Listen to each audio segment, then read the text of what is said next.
Hello guys, আজকে একটা দারুণ রেসিপি তোমাদের সাথে শেয়ার করব ছেলের আবদারে। তো ছেলে কয়েকদিন ধরেই পিৎজা খেতে চাইছিল, তা বললাম বাড়িতেই বানিয়ে ফেলি।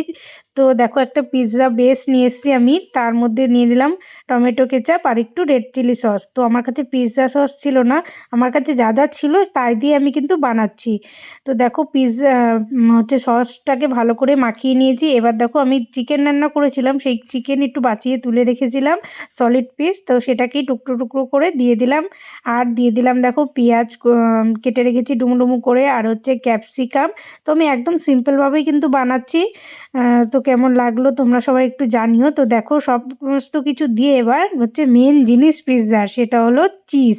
একদম ভরে ভরে চিজ দিয়ে দিলাম। চিজ দিয়ে দেখো কড়াইটা মানে গরম করে আমি বসিয়ে দিয়েছি, ঢাকা দিয়ে দিয়েছিলাম। তো একদম রেডি দেখো পিৎজাটা। তো ছেলে তো খেয়ে বললো দারুণ হয়েছে। তো বাই।